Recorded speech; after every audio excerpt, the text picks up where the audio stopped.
भारतीय विचार साधना पुणे प्रकाशन आयोजित 3 दिवसीय व्याख्यानमालेमध्ये मी आज पहिल्या दिवशी आपणा सर्वांचं स्वागत करते। आपल्याला माहित आहे, चीनने जे नुकतंच लडाखमध्ये अतिक्रमण केलं, ज्याला भारतीय सैन्यानेही चोख प्रत्युत्तर दिलं आहे। मात्र ही घटना केवळ एकमात्र नाही, हा एकूणच चीनच्या विस्तारवादी धोरणाचा भाग आहे। चीनने 18 देशांच्या भूभागांवर आपल्या हक्काचा दावा केला आहे आणि त्यासाठी विविध मार्गांनी हे हायब्रिड युद्ध चालूच आहे। प्रत्यक्ष सीमेवरील कुरापत्या, जागतिक राजकीय पटलावर आणि आर्थिक मार्गाने हे युद्ध चालू आहे। प्रत्यक्ष सैन्य अधिकाऱ्याकडून समग्र माहिती घेऊन या गंभीर परिस्थितीचं आकलन आपल्याला व्हावं या उद्देशाने ही 3 दिवसांची व्याख्यानमाला भाविसा घेऊन येत आहे। त्यातील आजच्या पहिल्या दिवशी नुकतंच केलेलं आक्रमण आणि आजची सीमेवरील परिस्थिती हा विषय आहे। उद्या म्हणजे 11 तारखेला ठीक ह्याच वेळी रात्री 8 वाजता चीनचे भारताविरुद्ध दुष्प्रचार आणि मानसिक युद्ध याबद्दल आपण जाणून घेऊया आणि 12 तारखेला चीनची भारतात आर्थिक घुसखोरी आणि आत्मनिर्भर भारत हा त्यावरील उपाय याबद्दल आपण ऐकूया। मी विषयाबद्दल अधिक बोलत नाही। या 3ही व्याख्यानांचे आपले वक्ते आहेत ब्रिगेडियर हेमंत महाजन। त्यांचा थोडक्यात परिचय करून देते। ब्रिगेडियर हेमंत महाजन हे कमिशन्ड ऑफिसर म्हणून पायदळातील 7 मराठा लाईट इन्फंट्रीत नियुक्त होते। 1975 पासून लष्कराने हाती घेतलेल्या सर्व महत्वाच्या कार्यवाहींमध्ये त्यांचा सहभाग राहिला आहे। जम्मू काश्मीर मधील ऑपरेशन रक्षक, ऑपरेशन पराक्रम अशा महत्वाच्या कार्यवाहीत त्यांनी 7 मराठा लाईट इन्फंट्रीचे नेतृत्व केले। अशा अनेक मोहिमांवरील त्यांच्या शौर्यामुळे त्यांच्या बटालियनला तसेच त्यांना पारितोषिके, पदके प्राप्त झाली आहेत। वैयक्तिकही युद्ध सेवा मेडल सारखी अनेक पदके देऊन त्यांचा गौरव केला गेला आहे। सेवा काळानंतर त्यांनी मार्गदर्शकाची भूमिका बजावत कॉलेजमध्ये राष्ट्रीय सुरक्षा तसेच युद्ध व्यवस्थापन विषयांमध्ये अध्यापन केले आहे। माध्यमांमध्येही ते सक्रिय आहेत।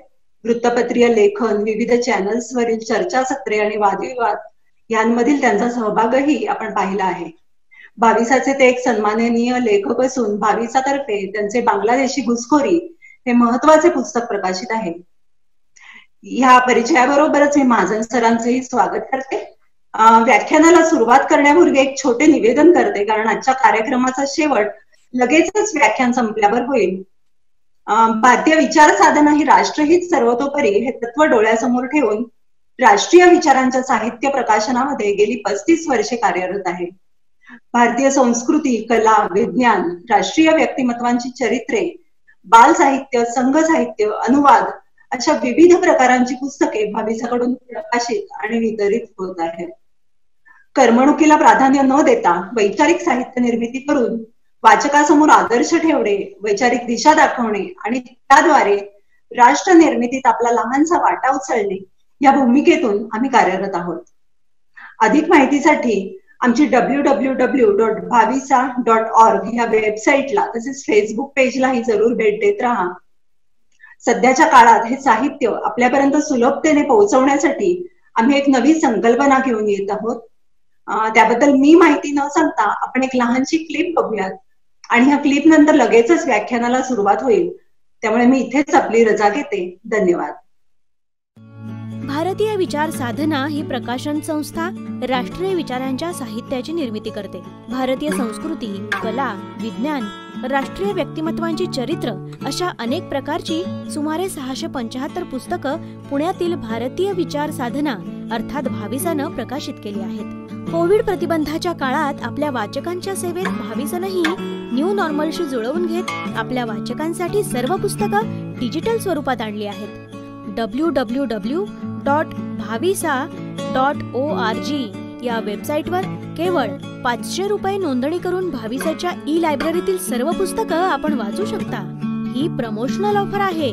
तसंच सदस्यत्वाचं दरवर्षी नूतनीकरण करावं लागेल। सध्या अनेक पुस्तकं ऑनलाईन स्वरूपात उपलब्ध आहेत। लवकरच एकंदर 2000 पुस्तकं ह्या ई लायब्ररीमध्ये समाविष्ट असतील। चला तर या राष्ट्रीय विचारांच्या साहित्याची निर्मिती करणाऱ्या भाविसाच्या ऑनलाईन ऑफरचा फायदा घेऊया आणि वाचनाचा ऑनलाईन आनंद घेऊया। जय हिंद। मी ब्रिगेडियर हेमंत महाजन भारतीय विचार साधनेच्या ई व्याख्यानमालामध्ये आपलं स्वागत करतो। सर्वात प्रथम मी भारतीय विचार साधण्याचा आभारी आहे की आज आपण मला सगळ्यांशी बोलण्याची संधी दिली. याला कारण अशी आहेत. एक तर सध्या 9 मे पासून चीन आणि भारताच्या सैन्यामध्ये लडाखमध्ये स्टँड ऑफ सुरू आहे आणि दोघेही सैन्य एकमेकाला समोरासमोर अशी उभी आहेत. आणि याच्या आधीचं बॅकग्राऊंड असं होतं की जानेवारीच्या शेवटच्या आठवड्यापासून किंवा फेब्रुवारीच्या पहिल्या आठवड्यापासून चीननी भारताविरुद्ध एक प्रचंड मोठं बायोलॉजिकल महायुद्ध सुरू केलं. त्याला करोना असं म्हटलं जातं, पण खरं त्याला चीनी व्हायरस हे म्हणायला पाहिजे, कारण हा व्हायरस चीनच्या वुहान प्रांतातून सुरू झाला होता आणि जगभर पसरला आणि भारतात पसरला. आणि यामध्ये भारताचं जेवढं नुकसान झालेलं आहे तेवढं नुकसान ज्या आधी भारत जेवढी युद्ध लढला होता त्या सगळ्या युद्धामध्ये झालेलं नव्हतं. म्हणजे आपण 47चं युद्ध लढलो, 1962, 1965 युद्ध, 1971चं पाकिस्तानशी झालेलं युद्ध, 1999चं युद्ध, मग त्याच्यामध्ये सुरू झालेला दहशतवाद, त्याच्यानंतर काश्मीरमध्ये चाललेलं छुपं युद्ध, ईशान्य भारतातली इन्सर्जन्सी किंवा बंडखोरी, नक्षलवाद किंवा माओवाद जो मध्य भारतात आज सुद्धा सुरू आहे.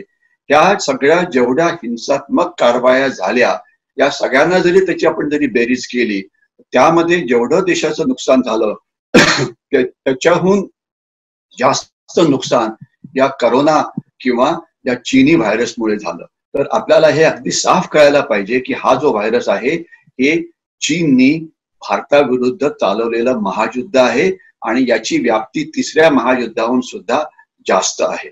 आणि 9 मेला स्टँड ऑफ झाला तर लोकांना वाटायला लागलं की आता परिस्थिती गंभीर झालेली आहे, परंतु अर्थातच जे रोजच्या रोज ठेवत वाटते की परिस्थिती गंभीर झालेली आहे, परंतु हे जे छुपं हायब्रिड वॉर आहे हे चीन आपल्या अनेक वर्षापासून का लढतं आहे, कशाला लढतं आहे या सगळ्यांविषयी आपण बोलण्याचा प्रयत्न करू. सर्वात प्रथम आजचा जो आपला विषय आहे तो आहे की चीनचं लष्करी आव्हान जे आपल्या लडाखच्या सीमेवरती आहे, थोडंफार सिक्कीम मध्ये पण सुरू झालेलं होतं. आणि आजचीच बातमी अशी म्हणते आहे की चीनी सैन्याने आता मान्य केलेलं आहे की ज्या 4 ठिकाणी त्यांनी अतिक्रमण केलेलं होतं त्यापैकी ते 3 ठिकाणी परत जातील आणि 2 ते 3 किलोमीटर मागे जातील. अर्थातच भारतीय सैन्य यावरती लक्ष ठेवून असेल, कारण चीननी काही म्हटलं की आम्ही असं करतो तर ते असं होईलच असं नाही, ते अनेक वेळा विश्वासघात करतात हे आपण बघितलेलं आहे. तर म्हणून जोपर्यंत हे पूर्णपणे व्हेरीफाय होत नाही की ते मागे गेले तोपर्यंत ते मागे गेले असं आपण समजायचं नाही. परंतु 4थ्या ठिकाणाचं काय, पँगँग सो लेक जिथे ते त्यांनी आत अतिक्रमण केलेलं आहे, तर या सगळ्यांवरती आपण बोलण्याचा प्रयत्न करू. प्रश्न असा उद्भवतो की लडाख मध्ये जे 9 मेला जे आत आले तर ते त्यावेळेला का आले, त्याच्या मागची कारणं काय होती, त्यानंतर 15 आणि 16 जूनच्या रात्री जे घडलं ते नेमकं काय घडलं, त्याच्यामुळे चीनवरती काय परिणाम झाला आणि मुख्य की सध्याची नेमकी परिस्थिती काय आहे. आणि याच्या पुढे जर चीननी पुन्हा एकदा आपला विचार बदली केला आणि ठरवलं की भारताशी युद्ध करायचं, मग ते छोटं युद्ध असो, एखादी समजा चकमक जशी 1967 साली झाली होती, किंवा एखादा मोठा जास्त स्टँड ऑफ जो 1978 साली सुमदुरांगचू मध्ये झाला होता, किंवा डोकलाम सारखा स्टँड ऑफ तर तो आता संपलेलाच आहे, किंवा 1962 साली जसं आपलं चीनशी युद्ध झालं होतं तशा प्रकारचं युद्ध, किंवा त्याच्याहून जास्त युद्ध, मोठं युद्ध. तर असं सगळं झालं तर जे मिलिटरीचं आव्हान आपल्या समोर आहे ते नेमकं तोंड देण्याकरता आपण किती तयार आहोत याविषयी आज आपण या सगळ्या पैलूंवरती बोलू. आणि याच्यामध्ये सामान्य नागरिकांची जी भूमिका असते ती सुद्धा अतिशय महत्वाची असते. आणि महत्वाची अशा करता की यामुळे आपल्याला सामान्य नागरिकांना कळतं की नेमकं चीन काय करतं आहे आणि चीन आपल्याला कशा प्रकारे त्रास देत आहे. कारण मुख्य मुद्दा असा आहे की आता ज्या लढाया होत आहेत या आधीच्या होणाऱ्या लढायांपेक्षा जास्त भयंकर आहेत. थोडक्यात सांगायचं म्हटलं तर आपल्याला लक्षात हे घ्यायला पाहिजे की पहिल्या लढाया या सीमेवरती लढल्या जायच्या आणि त्या 3 आठवडे, 4 आठवडे, 5 आठवडे अशा चालायच्या. परंतु आता जी लढाई सुरू आहे ही 365 दिवस सुरू आहे आणि केवळ सीमेवरतीच नाही तर ती इतर ठिकाणी सुद्धा सुरू आहे. मी आपल्याला एक दोन नकाशे दाखवण्याचा प्रयत्न करतो, ज्यामुळे जे सध्या लढाई चाललेली आहे त्याविषयी आपल्याला कळेल. आपण सर्वात पहिले बघूया की हे जे आपल्याला मी भारत आणि चीनचा नकाशा दाखवण्याचा प्रयत्न करतो आणि यामध्ये आपल्याला कळेल की आपण हा नकाशा बघितला तर भारताच्या उत्तरेला चीन आहे आणि जो भाग भारताला लागून आहे तो खरं म्हटलं तर तो चीन नाही तर तो तिबेट आहे. आणि जर भारताची आपण शेजारी राष्ट्र बघितली तर पाकिस्तान आपल्याला कशा प्रकारे त्रास देतो हे आपल्याला माहिती आहे. त्याच्यानंतर आपण बघाल तर नेपाळ आहे, नेपाळ आपल्याला एखाद्या दिसत असेल. मग त्यानंतर भूतान आहे, मग त्याच्या खालती म्यानमार आहे आणि मधला जो भाग दिसतोय तिथे बांगलादेश आहे आणि त्याच्यावरती चीन आहे. आणि आपण भारताचा खालची नकाशा बघितला तर तिथे आपल्याला श्रीलंका दिसेल की जिथून सुद्धा चीन आपल्याला वेगवेगळ्या प्रकारचा त्रास देण्याचा प्रयत्न करतो. आणि आपल्याला तिथे डाव्या साईडला मालदीव पण दिसेल, जिथे पण चीन काय करतो आहे याच्या पुढे आपण बोलण्याचा प्रयत्न करू. आणि याच्यामध्ये दोन गोष्टींकडे आपलं लक्ष जायला पाहिजे. एक, बे ऑफ बेंगॉल मध्ये आपल्याकडे असलेली अंदमान आणि निकोबार आयलंड्स आहेत, जी आपल्याला एखाद्या वेळेस दिसत असतील. मी एरो पॉइंट करायचा प्रयत्न करतो. जिथे माझा एरो आहे तिथे बे ऑफ बेंगॉल मध्ये म्हणजे बंगालच्या उपसागरामध्ये तिथे नेमकं काय आहे तर अंदमान आणि निकोबार आयलंड्स अशी आहे. आणि डाव्या साईडला अरेबियन समुद्रामध्ये जे आहे ते म्हणजे आहे लक्षद्वीप आयलंड्स, की जी अतिशय उत्तम ठिकाणी आहे. म्हणजे भारताचा नकाशा तर आपल्याला लक्षात आला असेल आणि भारताच्या नकाशामध्ये आपल्याला 7,600 किलोमीटर एवढी समुद्री सीमा आहे आणि जवळजवळ 16,000 किलोमीटर ही आपली जमिनी सीमा आहे. म्हणजे जमिनी सीमा आपली कोणाशी, अर्थात पाकिस्तानशी, त्यानंतर चीनशी, मग नेपाळ आहे, मग भूतान आहे, मग म्यानमार आहे, मग बांगलादेश आहे. मग समुद्री सीमा कुठे, तर इथून जी सुरू होते पूर्व किनारपट्टी, मग पश्चिम किनारपट्टी इथपर्यंत जाते. आणि इकडे आपली इथे आपली मालदीव आणि मिनिकॉय ही आयलंड आहे. लक्षद्वीप आणि मिनिकॉय आयलंड्स आहेत. आणि इकडे जिथे मी माझा एरो दाखवतो आहे तिथे आपली नेमकी अंदमान आणि निकोबार आयलंड्स आहेत. हे सगळं आपल्याला लक्षात घ्या. आता आपण फक्त 1-2 मिनिटाकरता चीनची परिस्थिती बघू की चीनची सीमा कशी आहे. आपण जर चीनकडे बघाल तर मी जास्त डिटेलमध्ये सांगायची इच्छा मी सांगत नाही आपल्याला. चीनची जवळजवळ 18 राष्ट्रांना जमिनी सीमा लागलेली आहे. आणि चीनचं जर आपण भौगोलिक स्थान बघितलं तर आपल्याला असं दिसेल की चीनला जो समुद्र आहे तो समुद्र फक्त या इथपासून इथपर्यंत समुद्र आहे. म्हणजे ही जी दाखवतो आहे ही चीनची समुद्री सीमा. जर आपल्याला माझा जर एरो नीट दिसत असेल तर. आणि इथे जो आहे तो इथे हा भाग आहे, याला साऊथ चायना समुद्र म्हटला जातो, याला ईस्ट चायना समुद्र म्हटला जातो, याला येलो चायना समुद्र म्हटला जातो आणि याला जपानचा समुद्र म्हटला जातो. आणि यामध्ये जी राष्ट्र चीनच्या जवळ आहेत, आपण समुद्राच्या किनाऱ्यात बघाल तर आपल्याला जपान दिसतं आहे, आपल्याला त्याच्यानंतर नॉर्थ कोरिया किंवा साऊथ कोरिया दिसतं आहे. आणि त्याच्या खालती जर आपण बघितलं तर इथे तैवान आहे की जे चीनच्या खूपच जवळ आहे. आणि साऊथ चायना समुद्राच्या मध्ये जे राष्ट्र आहेत आपल्याला दिसतातच आहे. लाओस आहे, व्हिएटनाम आहे, कंबोडिया आहे, इथे खालती मलेशिया आहे, इथे खालती सिंगापूर आहे, या भागामध्ये फिलिपिन्स आहे, माफ करा, ही फिलिपिन्स इकडे आहे. हे सगळे आपल्याला भाग दिसत आहेत. आणि अजून एक महत्वाचा भाग जो मला आपल्याला दाखवायचा आहे तो म्हणजे मलक्काची समुद्रधुनी, की जी आपल्याला दिसते आहे मलेशिया म्हणजे सिंगापूर आणि इंडोनेशियाच्या मध्ये. मला खात्री आहे की आपण ती बघू शकाल. ही मी माझा एरो दाखवतो आहे. आणि ही एक अतिशय दाट अशी समुद्रधुनी आहे. त्याला म्हणता येईल की ही समुद्रातली एक खिंड आहे आणि इथून चीनचा 60-70% व्यापार हा जातो. हे आपल्याला आज कळणं हे महत्वाचं आहे. मी पटकन पुढे जातो. भारताची जी शेजारी राष्ट्र आहेत, पाकिस्तान आहे, अफगाणिस्तान आहे, नेपाळ आहे, भूतान आहे, बांगलादेश आहे, म्यानमार आहे आणि खालती श्रीलंका. इथे चीन घुसखोरी करायचा प्रयत्न करतो आणि इथून सुद्धा तो आपल्याला वेगवेगळ्या प्रकारचा त्रास देतो. आणि लक्षात ठेवा, मी जे म्हटलं होतं की चीनचं हे युद्ध आपल्याशी 365 दिवस सुरू आहे. कसं सुरू आहे? पाकिस्तान आपल्याला त्रास देतो, दहशतवाद सुरू आहे काश्मीरमध्ये, तिथून घुसखोरी होते आहे. नेपाळकडे बघितलं तर नेपाळचे पंतप्रधान ओली म्हणाले की अरे काय, भारतीय हे चीनी व्हायरस पेक्षा सुद्धा जास्त धोकेदायक आहे. बांगलादेश मधून घुसखोरी बांगलादेशींची होत असते. म्यानमारच्या बाजूला आपले बंडखोरांचे कॅम्प्स आहेत. तर हे सगळं आपल्याला हे सगळं कळायला पाहिजे. आणि याच वेळेला मी आपल्याला एक तो नकाशा दाखवतो आहे.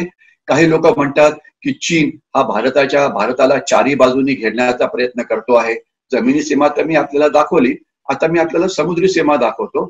आणि अनेक असे सो कॉल्ड एक्सपर्ट त्यांना वाटतं की चीन आज वेगवेगळ्या ठिकाणी त्यांचे लष्करी तळाची जाळी तयार करतो आहे, ज्यामध्ये आपण बघाल की ग्वाडार हे जे पाकिस्तान मधलं बंदर आहे तिथे दिसतंय आपल्याला, तिथे त्यांचं लष्करी तळ असावा.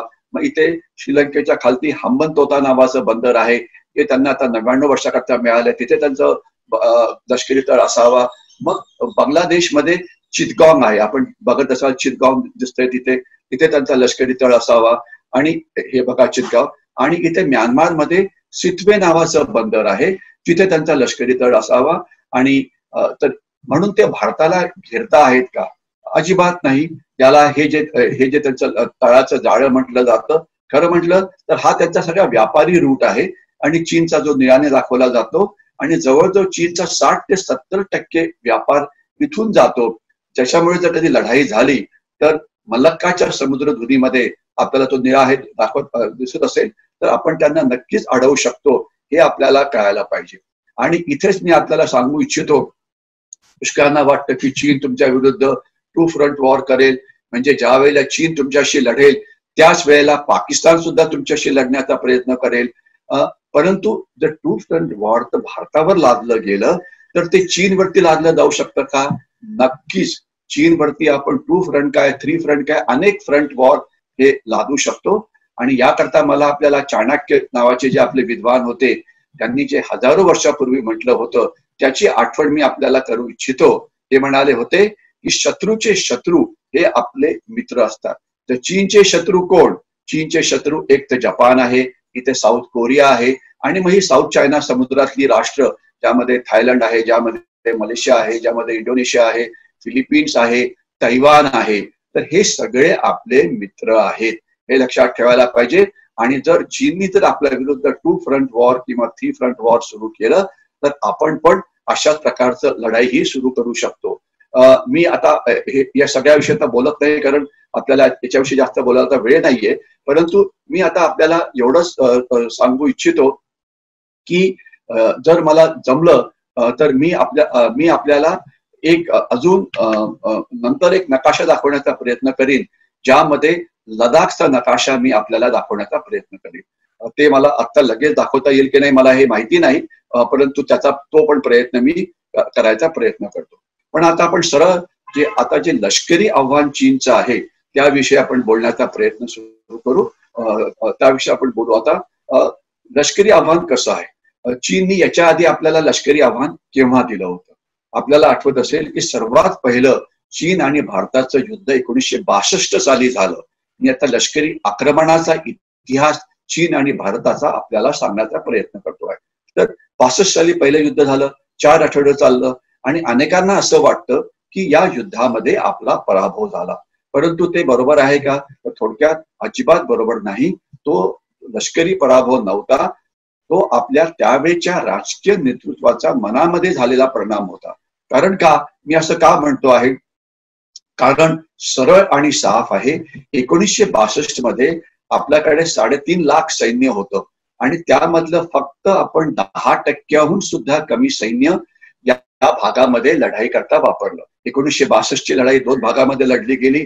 एक तर अरुणाचल प्रदेशची लढाई, आणि दुसरी जी लढाई होती ती जी लढली गेली होती लडाखमध्ये, जिथे आत्ताचं सध्याचं जे अतिक्रमण आहे ते सध्या तिथे सुरू आहे. तर तिथे लडाखमध्ये किती सैन्य लढलं? अप्रॉक्सिमेटली 1 ब्रिगेड, म्हणजे 3,500 ते 4,000 सैन्य. अरुणाचल प्रदेशमध्ये किती सैन्य लढलं? तर 4th इन्फंट्री डिव्हिजन, म्हणजे एक 20,000 ते 25,000 सैन्य. दोघांची जर आपण बेरीज केली तर आपल्याला दिसेल की जे त्यांनी लढाई केली त्या सैन्याची ताकद 25,000 ते 30,000च्या मध्ये होती. सैन्याची त्यावेळेला ताकद किती होती? 3.5 लाखाहून जास्त. मग आपण बाकीचं 90% सैन्य का वापरलं नाही? कारण आपल्या नेतृत्वाचा मनामध्ये पराभव झाला. सैन्यामध्ये म्हण आहे, जोपर्यंत शेवटची गोळी फायर होत नाही, जोपर्यंत शेवटचा सैनिक मारला जात नाही, तोपर्यंत कुठलीही लढाई हरलो असं कधीही म्हणता येत नाही. म्हणून ही लढाई सैन्य हरलेलं नव्हतं. आपल्या राजकीय नेतृत्वाचा मनामध्ये पराभव झाला होता की आता चीन तेजपूरला पोहोचत आहे, चीन ईशान्य भारताला पूर्ण कट ऑफ करून टाकेल वगैरे. आणि याच युद्धामध्ये एअरफोर्स म्हणजे हवाई दलाचा अजिबात वापर झाला नाही. या माउंटन्स मध्ये म्हणजे डोंगराळ भागामध्ये त्यांचा वापर हा अतिशय चांगला होऊ शकतो. नेव्ही म्हणजे नौदलाचा वापर करण्यात आला नाही. आणि मी आपल्याला खालती दाखवलं की आपल्याला चीनला किती वेगळ्या प्रकारे त्रास देता आला असता, परंतु तसं काही झालं नाही. तर म्हणजे हा लष्करी पराभव नव्हता, हा एक राजकीय नेतृत्वाचा पराभव होता. त्यानंतर जी दुसरी चकमक आपली चीनशी झाली ती झाली 1967 मध्ये, ज्या वेळेला आपला सिक्कीम मध्ये नाथुला नावाचा भाग आहे, तिथे आपल्यातले अनेक जण पर्यटन म्हणून एखाद्या वेळेला गेले असतील. तर या नाथुला भागामध्ये त्यांनी आपलं सैन्याला आत अतिक्रमण करून घुसवण्याचा प्रयत्न केला. आणि तिथे त्यावेळेला आपले एक अतिशय आक्रमक सैन्याधिकारी होते, त्यांचं नाव जनरल सकत सिंग. ज्यावेळेस चीन सैन्याने अतिक्रमण केलं तर त्यांना अक्षरशः लष्करी पद्धतीने जनरल सकत सिंग यांनी हुसकावून लावलं. आणि जी लढाई तिथे झाली त्यामध्ये 350हून जास्त चीनी सैनिक हे मारले गेले आणि त्याची किंमत अर्थात आपण 70 सैनिकांचे प्राण देऊन दिली. परंतु चीनला जो धडा मिळाला तर ते पुष्कळ वेळ ते शांत बसले. त्याच्यानंतर जी पुढची एक मोठी चकमक झाली ती म्हणजे 1986 साली झाली होती. ती सुमडुरॉंग चू नावाचं एक खोरं आहे अरुणाचल प्रदेशमध्ये. सुमडुरॉंग चू, चू म्हणजे नाला, चू म्हणजे नदी, तर गलवान चू, चू म्हणजे नाला किंवा नदी. तर तिथे झाली होती. तिथे चीनी सैन्य आत आलं होतं. तिथे पण आपले एक अतिशय आक्रमक असे सेनानी होते जनरल सुंदरजी. त्यांनी कोणाला विचारलं नाही, सरळ भारतीय सैन्याला जाऊन चीनी सैन्याच्या मागे उभं केलं. चीन घाबरला आणि तिथून तो मुकाट्याने परत गेला. त्याच्यानंतर मात्र काय झालं तर त्यानंतर चीननी आपल्याशी वेगवेगळ्या प्रकारचे करार करायला सुरुवात केली. आणि सर्वात पहिला करार मला वाटतं, मला नीट तारखा आठवत असेल तर 97 साली झाला. मग त्याच्या पुढे 3-4 अजून करार झाले. त्याच्यात मी जास्त डिटेल्स मध्ये जात नाही, कारण हा काही कॉलेजचा क्लास नाहीये. परंतु काही वर्षांमध्ये चीनशी आपण अनेक करार केले. या कराराचं नाव होतं पीस आणि ट्रँक्विलिटी अग्रीमेंट, म्हणजे सीमेवरती शांतता कशी ठेवायची ज्या विषयीचे झालेले ते करार होते. आणि त्या करारामध्ये अनेक कलमं आहेत, पण त्याच्यातली मी फक्त 2-3च आपल्याशी सांगण्याचा प्रयत्न करतो. नंबर 1, इथे शस्त्र वापरली जाणार नाही. नंबर 2, जिथे जिथे आपल्या दोघांच्या मध्ये मतभेद असतील की हा भाग आमचा की तुमचा, तर त्या भागामध्ये पेट्रोलिंग दोन्ही राष्ट्र करू शकतील. परंतु तिथे जर आपण समोरासमोर आलो तर एकमेकावरती शस्त्र फायर करायचे नाही. फक्त फलक दाखवायचा, एखादा फळा दाखवायचा किंवा एखादा बॅनर दाखवायचा आणि सांगायचं की तुम्ही आमच्या भागामध्ये आला आहात, आणि मग नंतर आपण वाटाघाटी करायच्या. तर चीननी आपल्याला या आंतरराष्ट्रीय कायद्यामध्ये चांगलं अडकवलं. आणि त्यानंतर चीन अनेक वेळा आपल्या भागामध्ये घुसखोरी करायचा, आपण त्यांना फलक दाखवायचो. नंतर मग त्यांनी आपल्यावरती मानसिक दबाव टाकण्याकरता काय केलं तर त्यांनी त्या भागामध्ये आपल्याशी धक्काबुक्की करायला सुरुवात केली, म्हणजे आपल्या सैनिकांशी. आणि अशी जी धक्काबुक्की झाली तर त्याचं उत्तर अर्थातच भारतीय सैन्य धक्काबुक्की करून द्यायचं. त्याने जर आपल्याला एक धक्का मारला तर आपण त्यांना 2 धक्के मारायचो. म्हणजे आपले तथाकथित तज्ञ सांगायचे सरकारला की बघा, भारत आणि चीनच्या सीमेवरती एक पण गोळी फायर झालेली नाही, किती शांतता आहे. ही शांतता त्या तथाकथित तज्ञांकरता असेल, परंतु भारतीय सैन्याकरता नव्हती. कारण धक्काबुक्की ही नेहमीच धक्का आणि बुक्की असं नसायचं, अनेक वेळा त्याच्याहून जास्त सुद्धा व्हायचं. याचे अनेक व्हिडिओज आपल्याला काही वेळा सोशल मीडियावरती बघायला मिळतात. परंतु एवढं नक्की की आपण त्यांना जशाच तसे उत्तर सैनिकी लेव्हलला नक्कीच द्यायचं. तर हे सगळं सुरू होतं. मग त्यानंतर त्यांची आक्रमकता थोडीशी जास्त वाढली होती. आपल्याला कल्पना आहे की ज्या वेळेला डोकलामचा इश्यू झाला, डोकलामला खरं म्हटलं तर डोलाम म्हणायला पाहिजे, पण डोकलामचे नाव का पडलं मला माहिती नाही. तर डोलाम ही जी जागा आहे की जिथे 3 राष्ट्रांच्या सीमा मिळतात, भारत, चीन आणि भूतान. तर या भागात त्यांनी भूतानवरती अतिक्रमण करण्याचा प्रयत्न केला. आणि भूतान आणि भारताचा जो करार झालेला आहे त्याप्रमाणे जर गरज पडली तर भूतानचं रक्षण करण्याकरता भारताचं सैन्य वापरलं जाईल, हा असा थोडक्यात तो करार आहे. आणि त्याकरता पुष्कळचं भारतीय सैन्य हे भूतानच्या आत सुद्धा असतं. त्याच्याविषयी मी जास्त बोलणार नाही की भूतानची रक्षण करण्याची जबाबदारी ही आपली नक्कीच आहे, ज्यामध्ये कोणाच्या मनामध्ये शंका नसावी. तर तिथे 72 दिवस तो स्टँड ऑफ चालला डोकलाममध्ये आणि त्यानंतर त्यांनी दादागिरी करायचा प्रयत्न केला. त्यांना वाटलं की भारतीय सैन्य घाबरेल, म्हणाले की अरे ट्रायल जंक्शनला की जिथे जो भाग तुमचा नाही तिथे तुम्ही का आमच्याशी भांडाभांडी करता आहात. परंतु नाही, आपण आंतरराष्ट्रीय कराराचं पालन केलं आणि चीनला तिथून परत जावं लागलं. त्याच्यानंतर आता आपण सरळ 9 मे वरती येऊ, कारण 9 मेला चीननी आपलं पहिलं अतिक्रमण केलं लडाखमध्ये. ते 4 ठिकाणी झालं. पहिला भाग होता गलवान, जो आपल्याला अतिशय ओळखीचा झालेला आहे. दुसरा भाग होता त्याला देप्सांग म्हटलं जातं, तिसरा त्याला हॉट स्प्रिंग म्हटलं जातं आणि चौथा भाग जो आहे त्याला पँगँगसो लेकचा एरिया असं म्हटलं जातं. पँगँगसो एक तलाव आहे, जवळजवळ 130-140 किलोमीटरची लांबी आहे आणि 20-25 किलोमीटर काही 2 ते 3 किलोमीटर पासून तर जास्त अशी त्याची अनेक ठिकाणी रुंदी आहे. आणि जवळजवळ हे मला वाटतं 15,000-15,500 फूट इतक्या उंचीवरती असलेलं तळ आहे, ज्याच्यावरती बर्फ यायला लागतो ज्यावेळेस बर्फ सुरू होतो, पण बाकीच्या वेळेला तिथे 6-7 महिने तिथे पाणी असतं. तर इथे पण त्यांनी अतिक्रमण केलं. ज्या भाग तिथे अनेक डोंगर आहेत, त्या डोंगरामधून नदी आणि नाले तयार होतात आणि बर्फ वितळला की ते पाणी जाऊन थांबतं याच्यामध्ये आपल्या पँगँगसोच्या तलावामध्ये आणि तिथे त्या पाण्याचा तो तलाव मोठा निर्माण झालेला आहे. अतिशय ब्युटिफुल एरिया आहे, परंतु तिथे सुद्धा चीननी अतिक्रमण करण्याचा प्रयत्न केला. आता ज्यावेळेला हे अतिक्रमण झालं, यावेळेला चीनी सैन्य हे जास्त आक्रमक होतं. जास्त आक्रमक म्हणजे काय, तर त्यांनी जे आपण आंतरराष्ट्रीय करार केला होता त्यामध्ये त्यांनी म्हटलं होतं की या भागात आम्ही शस्त्रास्त्रांचा वापर करणार नाही.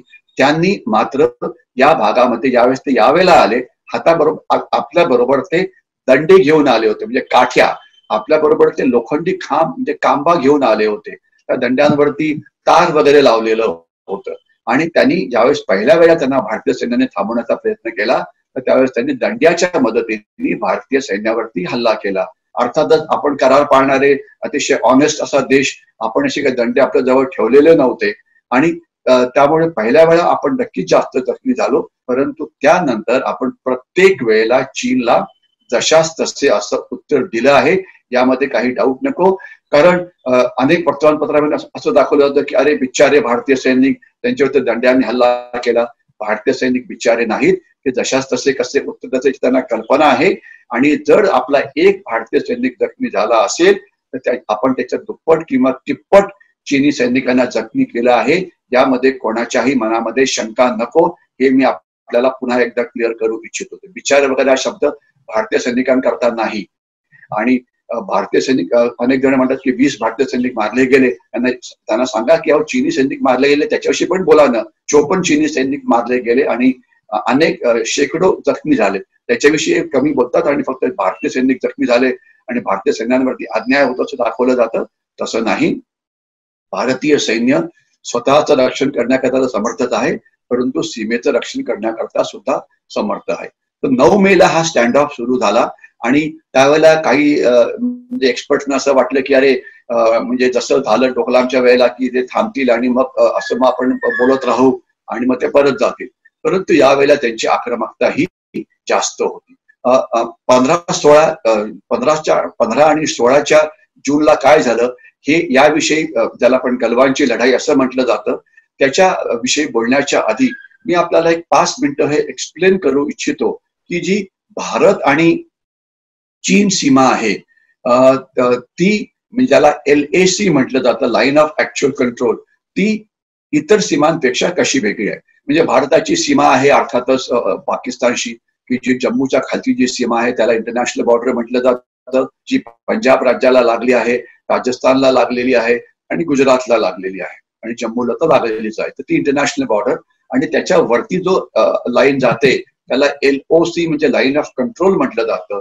तर त्याचा नेमका अर्थ असा होतो की LOC वरती आपल्याला कल्पना आहे रोजच शस्त्रास्त्रांचं फायरिंग होतं, रोजच एखाद्या भारतीय सैनिकांनी प्राणाचे बलिदान दिलं असं आपल्याला अशी बातमी आपल्याकडे येते. आणि अर्थात त्यावेळेला आपण पाकिस्तानी सैन्याचं हे 4 पट किंवा 5 पट जास्त नुकसान करतो, हे पण आपल्याला अगदी साफ पाहिजे. कारण असं वाटतं की पुन्हा एकदा त्यांनी अतिक्रमण केलं, पुन्हा एकदा त्यांनी असं केलं. प्रत्येक वेळा पाकिस्तानी सैनिकांच्या LOCच्या फायरिंग वरती आपण त्यांना जबाब देतो. यामध्ये मनामध्ये कुठलीही शंका ठेवू नका. आणि त्यांचं नुकसान हे खूप केलं जातं, त्याच्यात पण मनामध्ये शंका नको. अर्थातच आपल्याला आपल्या सैनिकांचं रक्त हे पुन्हा पुन्हा सांडावं लागतं, हे पण तितकंच खरं आहे.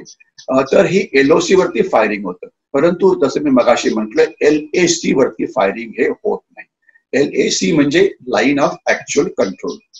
आता यावरती दोन्ही देशांमध्ये मतभेद आहेत आणि हे मतभेद कधी जे सॉल्व्ह होतील, जो बाउंड्री डिस्प्यूट आहे तो कधी संपेल असं कोणीतरी विचारलं तर त्याचं उत्तर आहे कधीच नाही. कारण चीनला तो कधी संपायचाच नाही. त्यांना त्याचा वापर करून भारताला वेगवेगळ्या प्रकारे त्रास द्यायचा आहे. तो कसा त्रास द्यायचा आहे, ते हायब्रिड वॉर कसं आहे, याविषयी मी अजून जास्त नंतर बोलण्याचा प्रयत्न करेन. तर LAC वरती काही जागा आहेत की जिथे आपण म्हणतो की जी लाईन आहे त्याच्या काही भाग जो चीनच्या बाजूला आहे तो भाग आमचा आहे, तो चीनने आम्हाला परत द्यावा. आणि चीन म्हणतं की काही भाग हा भारताच्या बाजूला आहे, तो भारताने त्यांना परत द्यावा. तर ही जी याला डिस्प्युटेड एरिया असं इंग्लिशमध्ये म्हटलं जातं.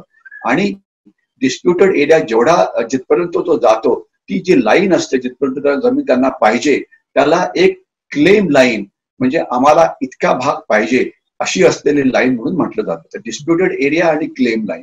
तर आता चीननी जे अतिक्रमण केलं 2 किलोमीटर आत, 3 किलोमीटर आत, 4 किलोमीटर आत, हे जवळजवळ या सगळं हे डिस्प्युटेड एरियामध्ये झालेलं आहे की जिथे हा आम्हाला पाहिजेच ते तिथे ते आलेले आहे.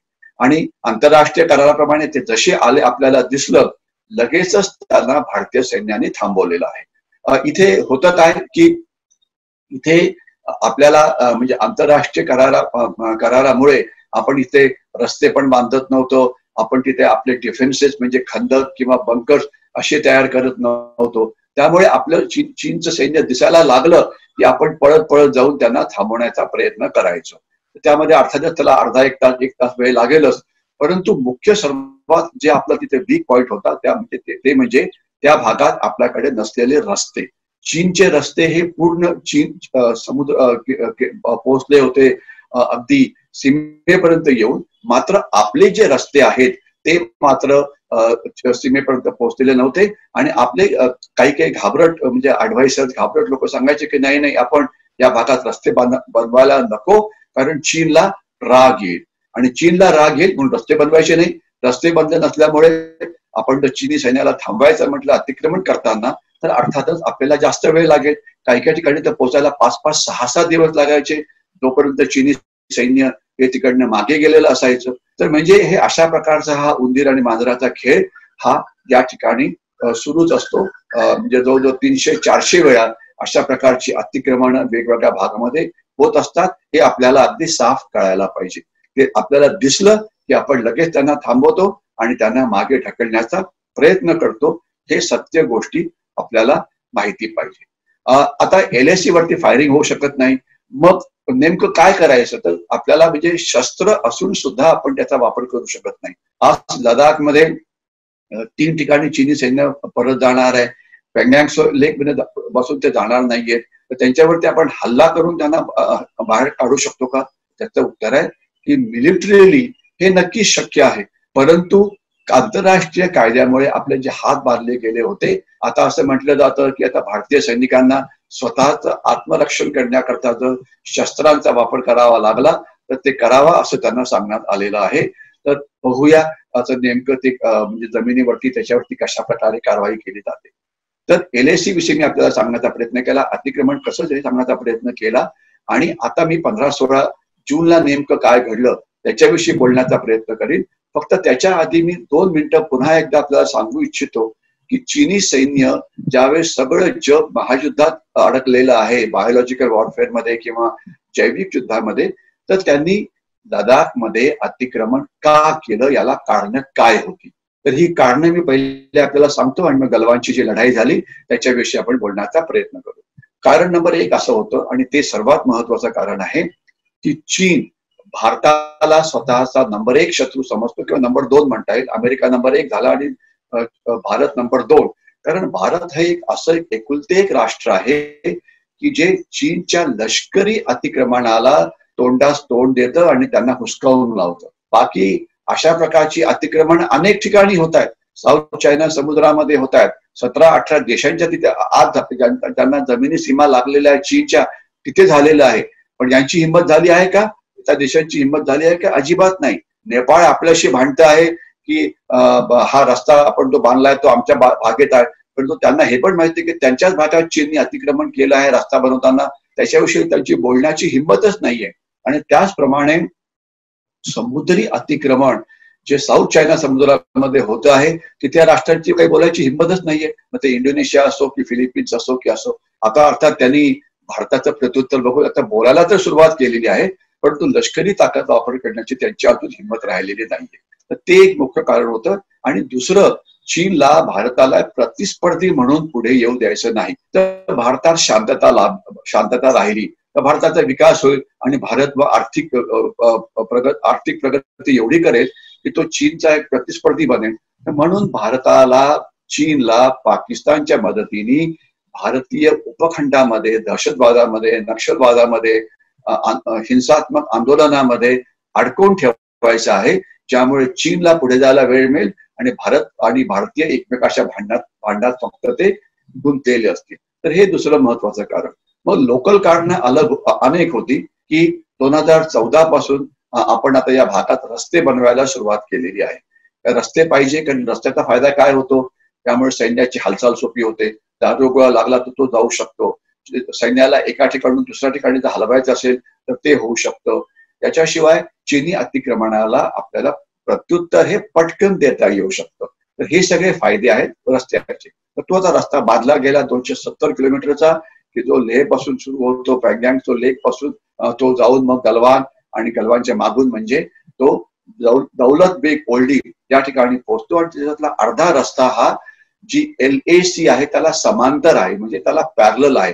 त्यामुळे त्या भागात जर चीनी अतिक्रमण झालं तर अर्थातच आपल्याला त्यांना पटकन प्रत्युत्तर देता येईल. हा त्याचा रस्त्याचा मोठा फायदा आहे. चीन म्हणालं की तुम्ही हा रस्ता थांबवायचा. आपण सांगितलं की नाही, आम्ही थांबणार नाही, आम्ही रस्ता बांधूच. त्यामुळे चीनला अजून एक राग आला होता. चीनला अजून एक राग याचं कारण म्हणजे आपण म्हणजे त्यांच्या वन बेल्ट आणि वन रोड मध्ये सामील झालेलो नाही. तर त्याच्यानंतर त्यांनी आपल्या म्हणजे करोनामुळे किंवा चीनी व्हायरसमुळे जे स्टॉक मार्केट कोसळलं, आर्थिक व्यवस्था कोसळली, तर चीन त्याचा फायदा घेऊन आपल्या कंपन्यांचे शेअर्स अर्ध्या किमतीमध्ये विकत घेण्याचा प्रयत्न करत होता आणि आपण ते थांबवलं, की जे अतिशय एक बरोबरचं पाऊल होतं. आपण म्हटलं की अजिबात नाही, कारण याच्यामुळे आमच्या कंपन्या तुम्ही अर्ध्या किमतीत विकत घेता. म्हणून आता करोनाच्या वेळेला कुठल्याही शेजारी राष्ट्रांना भारतीय कंपनीमध्ये शेअर्स विकत घेता येणार नाहीत, म्हणून चीनला पुन्हा जास्त राग आलेला आहे. त्याच्याशिवाय एवढंच नव्हे तर त्यांचे जे टेक्नॉलॉजिकल सेक्टरमध्ये जे आपण अनेक त्यांना कॉन्ट्रॅक्ट मिळत होते ते आपण आता थांबवायचा प्रयत्न केलेला आहे. त्यांची फॉरेन डायरेक्ट इन्व्हेस्टमेंट थांबवण्याचा प्रयत्न केलेला आहे. त्याच्याशिवाय अनेक इतर गोष्टी आहेत की ज्यामुळे त्यांना राग आला असावा असं काही जणांचं म्हणणं आहे. पण त्यांना राग आला असावा की नाही हे महत्वाचं नाही. जिथे जिथे आपलं राष्ट्रीय हित मध्ये येतं तिथे आपण आपल्या राष्ट्रीय हिताचं रक्षण करायला पाहिजे. हा एक सर्वात महत्वाचा जो मुद्दा आहे तो मी आपल्या समोर मांडू इच्छितो. आता मी सरळ 15 आणि 16 जूनला जे रात्री घडलं त्याविषयी बोलण्याचा प्रयत्न करीन. त्याला गलवानची लढाई असं म्हटलं जातं. नेमकं त्याच्या आधी परिस्थिती काय होती, तर परिस्थिती अशी होती की त्या भागामध्ये 16 बिहार ही बटालियन होती. आपल्या कोर कमांडर लेवलला बैठका झाल्या आणि त्यामध्ये असं ठरलं की आता या भागातून जे चीनी सैन्य आहे ते परत जाईल आणि जी त्यांची 9 मेच्या आधीची जागा होती म्हणजे जिथे ते पहिले होते तिथे ते परत जातील आणि अतिक्रमण हे पूर्णपणे काढण्यात येईल. परंतु म्हणून ते बघण्याकरता 16 बिहारचे जे कमांडिंग ऑफिसर होते कर्नल बाबू ते आपले 35 जणांची एक तुकडी घेऊन त्या भागात ते तिथे गेले होते. ज्यावेळेस ते तिथे गेले त्यांनी बघितलं की चीनी सैन्य मागे गेलेलं नव्हतं आणि उलट ते तिथे अजून जास्त तंबू म्हणजे आणत होते. तर त्यांनी त्यांना विचारलं की तुम्ही असं का करता आहात, तुम्ही मागे जायचं मान्य केलं होतं. परंतु या वेळेला चीनी सैन्याने एक सर्वात मोठा विश्वासघात केला. त्यांनी त्यांच्याशी काही बोलण्याच्या ऐवजी त्यांनी त्यांच्यावरती दंडुके, लोखंडी खांब या मदतीने त्यांनी हल्ला केला आणि त्यांना गंभीररित्या जखमी केलं. आता त्यांच्याबरोबर त्यांचे 35 सैनिक होते. त्यांच्याकडे हातात काही नव्हतं, कारण आंतरराष्ट्रीय कायदा म्हणतात की तुमच्याबरोबर काहीही नको, तर ते त्यामुळे त्यांच्याकडे काही नव्हतं. परंतु ज्या वेळेला कर्नल बाबू हे जखमी झाले, त्यांच्याबरोबर असलेल्या 35 सैनिकांना एकदम प्रचंड राग आला. कारण असतं की इन्फंट्री बटालियन मध्ये किंवा पायदळामध्ये किंवा भारतीय सैन्यामध्ये त्यांच्या कमांडिंग ऑफिसरला, जो त्यांचा सिनियर मोस्ट असतो, कर्नल हुद्द्याचा अधिकारी, त्यांना एक देव माणूस समजलं जातं. आणि तुमच्या देवावरती किंवा तुमच्या वडिलांवरती किंवा तुमच्या सर्वात महत्वाच्या माणसावरती जर कोणी हल्ला केला तर ते कुटुंब जसं उसळून उठेल, तसं या सैनिकांचं झालं. त्यांनी विचार केला नाही की आम्ही फक्त 35च आहोत आणि तिथे जे चीनी सैनिक आहेत ते याकरता तयार होते. तरी 100-150 सैनिक तिथे पहिलेच आणून ठेवलेले होते. त्यांनी न विचार करता त्यांच्यावरती एकदम प्रतिहल्ला केला आणि त्यामध्ये त्यांनी चीनी सैनिकांचे दंडुके शिसकावले. त्यांनी त्याच्याकरता त्याची पिटाई केली. त्यानंतर त्यांचे लोखंडी काम हे केले आणि ती लढाई जवळजवळ 1-1.5 तास अशी चालली. आणि अर्थातच त्याच वेळेला त्यांनी मागे निरोप पाठवला होता की आम्ही असं प्रतिहल्ल्यामध्ये जातो आहे, अजून आम्हाला मदतीला पाठवा लोक. तर 16 बिहारचे काही जण, 150-200 जण जे मागे होते ते पटकन पुढे आले. त्यांना यायला अर्धा पाऊण तास लागला. आणि तिथेच काही आपले घातक प्लाटून सुद्धा होते, म्हणजे कमांडो प्लाटून सुद्धा होते. तर असे आपले 150-200 सैनिक त्या भागामध्ये येऊन पोहोचले. आणि चीन याकरता पहिलेच तयार होतं, तरी तिथे 500-600 इतके सैनिक आणलेले होते. आणि मग 15-16ची रात्र तिथे जे घडलं ते एक पाषाण युगातलं युद्ध होतं. त्यामध्ये दोन्ही सैन्यांनी एकमेकांविरुद्ध जी वापरलेली शस्त्र होती ती काय होती? ती शस्त्र होती दगड, ती शस्त्र होती काठ्या, आणि त्या काठ्या चीनकडनं हिसकावून घेतलेल्या. ती शस्त्र होती लोखंडाचे खांब, ती शस्त्र होती एकमेकाला लोटून, त्या कड्यावर लोटून त्यांना पाण्यात ढकलून द्यायचं. ती शस्त्र होती कुस्ती खेळायची, बॉक्सिंग करायचं, कराटेचा वापर करायचा. तुम्हाला ज्या मार्शल आर्ट्स माहिती आहे त्या सगळ्यांचा वापर करायचा. आणि हे जवळजवळ 8 तास अशा प्रकारची ही लढाई चालली. आपले 150-200 सैनिक असावेत आणि तिकडनं जे होते चीनी सैन्य 500-600 असावं. अगदी कंप्लीट अंधार होता. तिथे काही लाईट तर काही नसतातच. आणि जो भाग होता तो इतका म्हणजे डोंगराळ भाग होता की तिथे रस्ता नावाची काही गोष्टच नसते. तिथे फक्त फूट ट्रॅक म्हणजे एक पाऊल वाट असते. आपण जर कोकणामध्ये कधी बघितलं असेल तर आपण डोंगरातला पाऊल वाटा, मला खात्री आहे नक्कीच बघितल्या असतील त्या, तर त्या जशा असतात तसा तो प्रकार होता. आणि तिथे हे चालू होतं. ज्या वेळेला 16ची सकाळ उघडली आणि हे युद्ध जे होतं ते थांबलं, तर त्या युद्धात आपल्याला मग असं दिसलं की ज्याच्यामध्ये आपण आपले 20 सैनिकांनी आपले प्राण दिले होते, ज्यामध्ये कर्नल बाबू एक होते, आणि 54 चीनी सैनिकांना आपण त्या भागामध्ये मारलेलं होतं. 20च्या बॉडीज, त्यांची पार्थिव आपणच चीनी सैनिकांना हँडओव्हर केली. आणि ज्याच्याशिवाय त्यांचे शेकडो सैनिक हे जखमी झाले होते गंभीररित्या. हे आपल्याला कसं कळालं?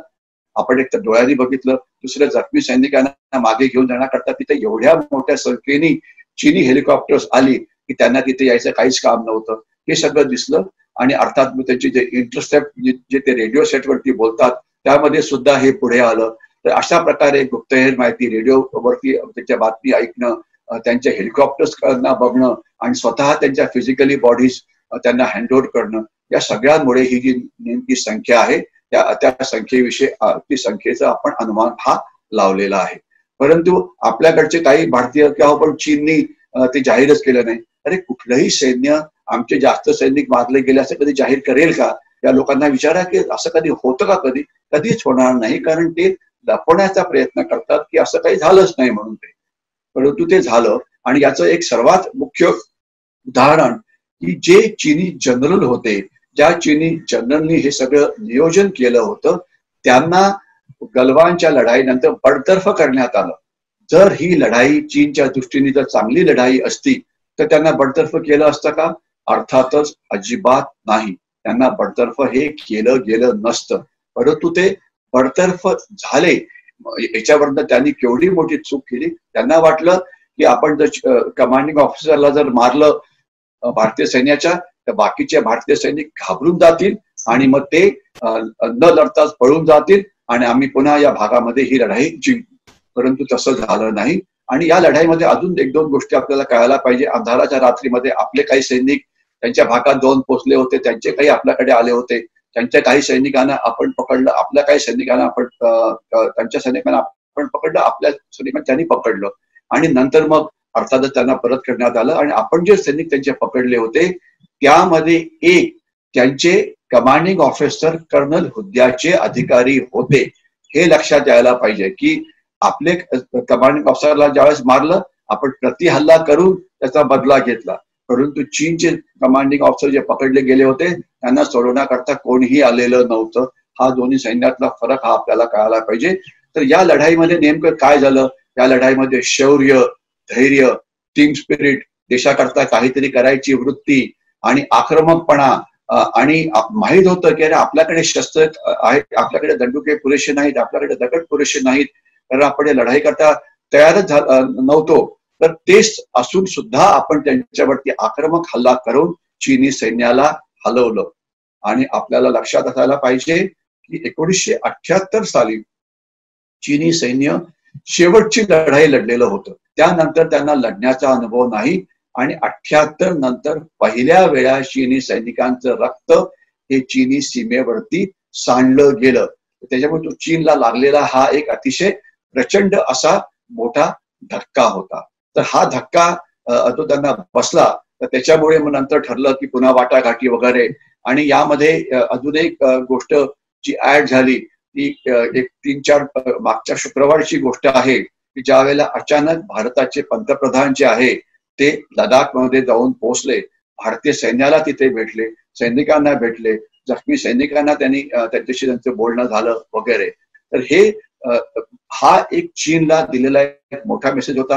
ही भेट त्यावेळेला का करण्यात आली, त्याला 2-3 मोठी कारणं म्हणता येईल. एक तर चीनला दाखवणं की लडाख मधलं अतिक्रमण हे आमच्या दृष्टीने सिरियस आहे आणि आम्ही तुम्हाला तिथून बाहेर काढू, याच्यामध्ये काही डाऊट नको. आणि पंतप्रधानांनी भाषण पण तिथे दिलं की विस्तारवाद ज्याला आम्ही नक्कीच प्रत्युत्तर देऊ, हा त्यांच्या थोडक्यात म्हणण्याचा अधिकार होता.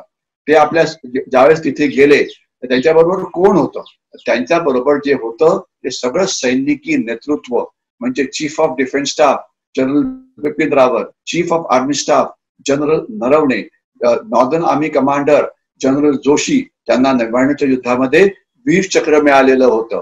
त्यानंतर 14 कोरचे corps commander general Harinder Singh हे मराठा रेजिमेंटचे आहेत, ज्या रेजिमेंटचा मी आहे, आणि ज्या रेजिमेंटचे जवान हे महाराष्ट्रातले असतात. आणि हे तसं म्हटलं तर सरदारजी आहेत, परंतु त्यांनी आपलं अर्ध्याहून जास्त आयुष्य हे मराठा रेजिमेंटमध्ये काढलेलं आहे आणि ते माझ्याहून सुद्धा जास्त उत्तम मराठी बोलतात, याची आपल्याला माहिती असावं. तर हे सगळे तिथे होते. उद्देश काय होता, मेसेज क्लिअर होता की माझ्या बरोबर माझं लष्करी नेतृत्व आहे, म्हणजे माझ्या दृष्टीने ही लष्करी दृष्ट्या अत्यंत महत्वाची एक अशी भेट आहे. त्यामुळे त्या भागामध्ये आपले जे सैन्य आहे त्यांचे मनोबल नक्कीच वरती गेलं, जखमी सैनिकांना ते भेटले, त्याच्यामुळे त्यांचं पण मोराल हे वाढलं. आणि याच्या विरुद्ध याचा चीनी सैनिकांवरती काय परिणाम झाला ज्याविषयी थोडंसं बोलणं गरजेचं आहे. तसं आपण मगाशी म्हटलं, चीननी आपली कॅज्युअलिटीज किती गेलं हे जाहीर केलंच नव्हतं, परंतु आता मागच्या आठवड्यातलं एक आर्टिकल आहे ग्लोबल टाइम्स, जे चीनचं मोठं वर्तमानपत्र आहे, त्यांनी म्हटलं आहे की हो आमच्या काही लोक मारले गेले आहेत, परंतु त्यांचा आकडा आम्ही योग्य वेळेला म्हणजे जाहीर करू. आता अचानक ग्लोबल टाइम्सना अशा प्रकारची उपरती का झाली की आम्ही आकडा, आता पहिले ते म्हणत होते की काहीच झालं नाही, मग आता म्हणतात की झालं आहे आणि आकडा आम्ही नक्कीच जाहीर करू. असं का, याचं मुख्य कारण आहे की चीनी सैनिकांमध्ये चीनच्या विरुद्ध पसरलेला राग.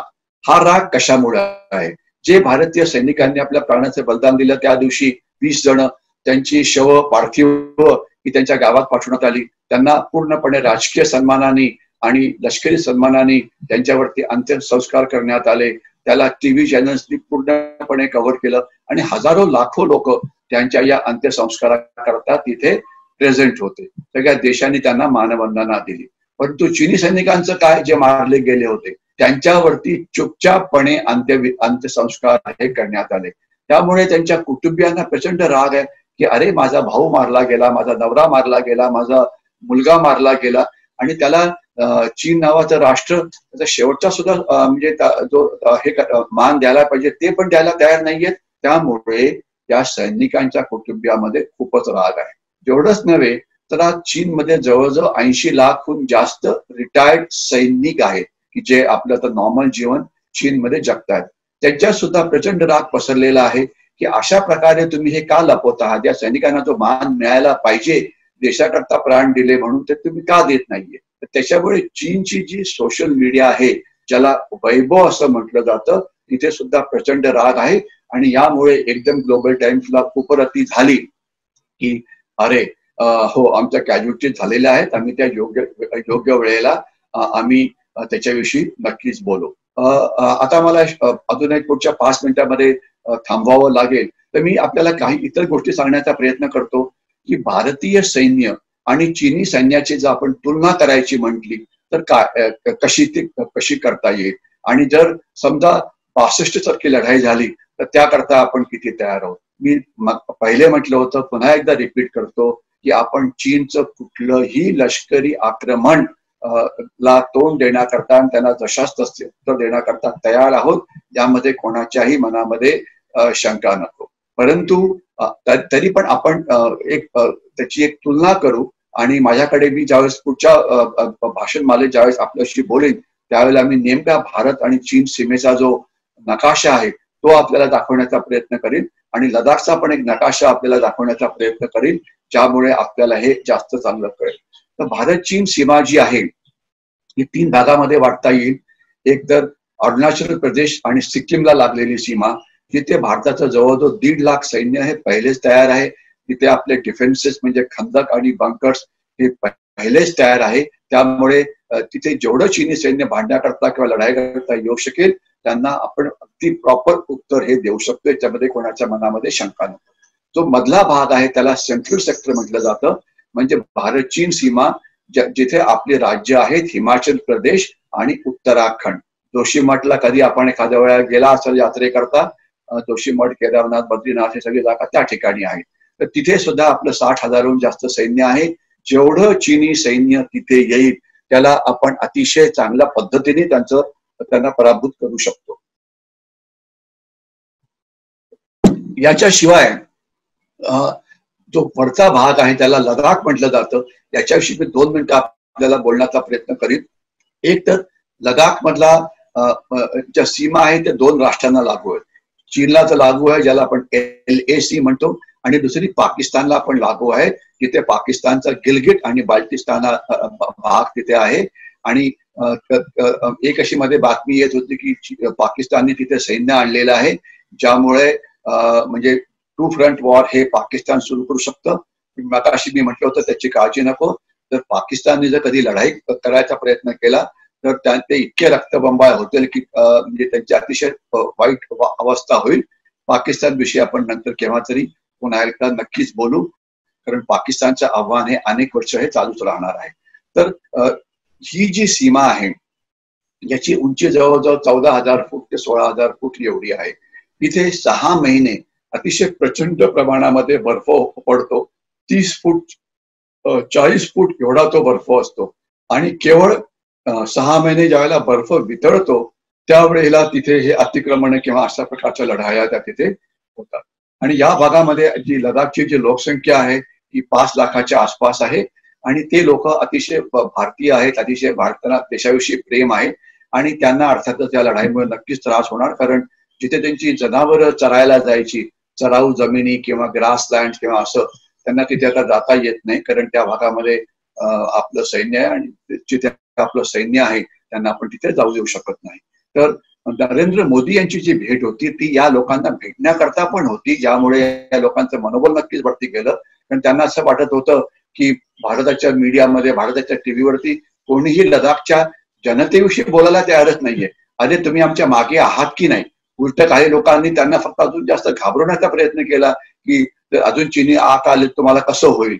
परंतु या भेटीमुळे त्यांना संदेश जरूर मिळाला की पूर्ण देश हा तुमच्या मागे उभा आहे आणि तुमचं रक्षण करण्याकरता भारतीय सैन्य जे गरज पडेल ते नक्कीच करेल. तर ही 3-4 महत्वाच्या गोष्टी होत्या ज्या चीनला यामुळे कळायला असतील. आणि त्यानंतरच आपण आजचीच बातमी बघा, कालपासून ते सुरू झालेलं आहे की आता चीनने म्हटलेलं आहे की आम्ही 4 पैकी 3 ठिकाणी परत जाऊ, 1.5 ते 2 किलोमीटर, आणि आम्ही अशा ठिकाणी जाऊ की जो 9 मेच्या आधीची ती जागा होती, म्हणजे अतिक्रमण हे पूर्णपणे हटवलेलं असेल. अर्थातच ते हटवलं असेल की नाही हे आपल्याला नीट बघायची गरज आहे, कारण ते विश्वासघात करू शकतील. तर ते नक्कीच बघितलं जाईल आणि पुढच्या काही दिवसामध्ये ही कारवाई होईल अशी आशा नक्कीच आहे. परंतु चौथ्या जागेचं काय, पँगँग सुचा लेक, तिथे ते सध्या जायला तयार नाही. मग तिथे काय करावं लागेल, त्यांच्यावरती अजून वेगवेगळ्या प्रकारे दबाव टाकावा लागेल. म्हणून तो मानसिक दबाव असो की तो डिप्लोमॅटिक दबाव असो की तो इतर अनेक पद्धतीचा दबाव, तर त्याच्याविषयी मी आपल्या पुढच्या भागामध्ये नक्कीच बोलीन. परंतु याच्यामध्ये एक दबाव किंवा एक आपल्याकडे असलेलं जे ब्रह्मास्त्र आहे ते म्हणजे लष्करी ताकदीचा वापर. आपण लष्करी ताकदीचा वापर करून सुद्धा त्यांना तिथून उचलून बाहेर फेकू शकतो. आपण ते करायचं की नाही, करायची क्षमता भारतीय सैनिकांची आहे, यामध्ये कोणाच्याही मनामध्ये काही शंका नको. परंतु होईल की नाही, म्हणजे नेतृत्व हे करायला परवानगी देईल की नाही हे आपल्याला येणाऱ्या काळामध्ये समजेल असते. परंतु तो एक उपाय आपल्याकडे नक्कीच आहे. तर 16 बिहारनी जो त्या भागामध्ये पराक्रम गाजवला, ज्यामुळे चीनी सैन्य रक्तबंबाळ झालं, ज्यामुळे ते 4 पैकी 3 ठिकाणी परत गेले, तर ही जी लढाई आहे, ज्याला गलवानची लढाई म्हणता येईल, ही भारताच्या इतिहासामध्ये एक अतिशय शूर पद्धतीने झालेली लढाई असं म्हणता येईल. आणि एवढंच नव्हे तर लडाखमध्ये 1962 साली एक लढाई झाली होती, त्याला रेझांगलाची लढाई म्हटलं जातं. तिथे भारताच्या कुमाऊ रेजिमेंटनी चीनी सैनिकांचं पुढे येणारं म्हणजे आक्रमण ते थांबवलं होतं आणि 100 सैनिकांनी तिथे आपल्या प्राणाचे बलिदान दिलं. आणि ती लढाई एक अतिशय प्रसिद्ध लढाई म्हणून समजली जाते, ज्यामध्ये 2 परमवीर चक्र ही सुद्धा देण्यात आलेली होती.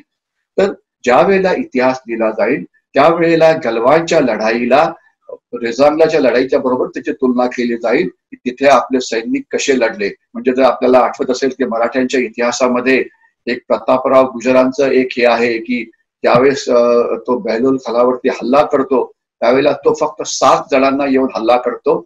आणि मग ती एक अतिशय प्रसिद्ध अशी कविता आणि गीत आहे, वेगात दौडले वीर 7.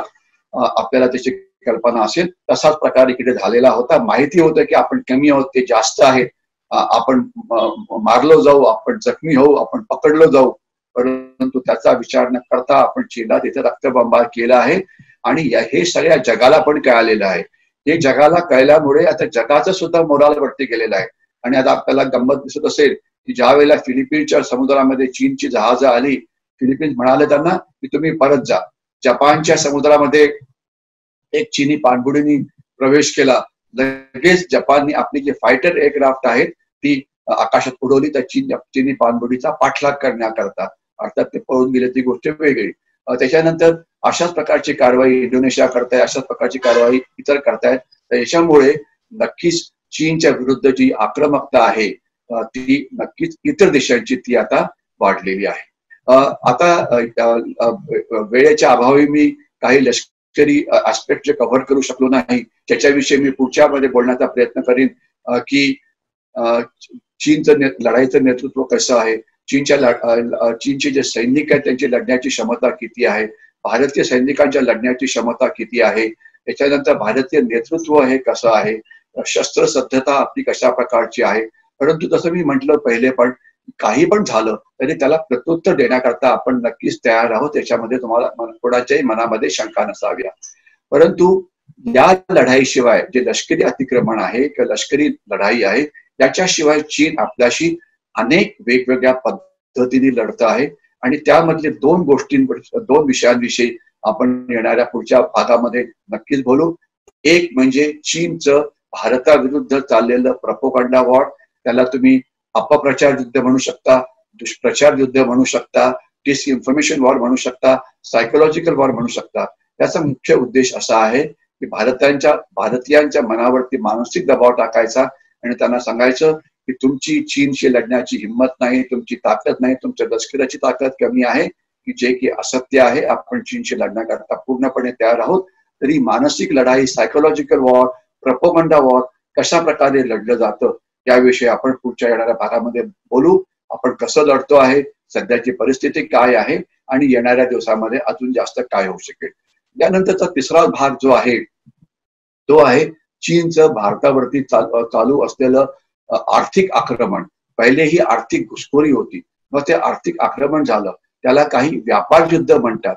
आणि यामुळे आज अशी परिस्थिती निर्माण झालेली आहे की चीन म्हणजे आपले अनेक कारखाने, आपले अनेक कॉर्पोरेट वर्ल्ड, त्यांना असं वाटतं की ते चीन शिवाय जिवंतच राहू शकत नाही, कारण त्यांचं चीन वरती असलेलं फारच जास्त चीनच्या वरती अवलंबून आहे ते. तर हे आर्थिक युद्ध का महत्वाचं आहे? कारण सरळ आहे, मी आपल्याला फक्त एक आकडेवारी देऊ इच्छितो की मागच्या वर्षी म्हणजे 2019 साली चीनने आपल्याला जवळजवळ 82 अब्ज डॉलर्स एवढ्या किमतीचं सामान विकलं. आपण त्यांना किती सामान विकलं? 10 ते 12 अब्ज डॉलर्सचं. म्हणजे त्यांनी आपल्याला 7 पट सामान हे जास्त विकलं. त्यामुळे काय झालं? त्यांनी प्रचंड नफा कमावला. प्रचंड नफा कमावल्यामुळे काय झालं? त्यांची अर्थव्यवस्था ही प्रचंड वाढली. अर्थव्यवस्था वाढल्यामुळे काय झालं? तर त्यांचं लष्करी बजेट, जे सैन्यावरती खर्च करणारे पैसे असतात, ते प्रचंड वाढलं. त्यामुळे काय झालं? चीनी सैनिकांची ताकद वाढली, त्यांची आधुनिक शस्त्र त्यांची येण्याची शक्यताही जास्त वाढली. म्हणजे लडाख मध्ये जे अतिक्रमण झालेलं आहे त्याला पैसे कोणी पुरवले? तर त्या भारतीयांनी, जे अजून सुद्धा चीनी वस्तूंवरती अवलंबून आहेत आणि म्हणतायत की आम्हाला चीन शिवाय राहणं अशक्य आहे. तर अशा भारतीयांशी कसं वागायचं आहे, चीनचं आर्थिक आक्रमण कसं पडतून लावायचं, याविषयी सुद्धा आपण बोलण्याचा प्रयत्न करू. परंतु असं मात्र समजू नका की एवढीच युद्ध चीन तुमच्या विरुद्ध लढतो आहे. चीन भारताच्या विरुद्ध पाकिस्तानच्या मदतीने काय गडबड करतो आहे तुम्हाला कल्पना आहे. चीन नेपाळमधून काय करण्याचा प्रयत्न करतोय तुम्हाला कल्पना आहे.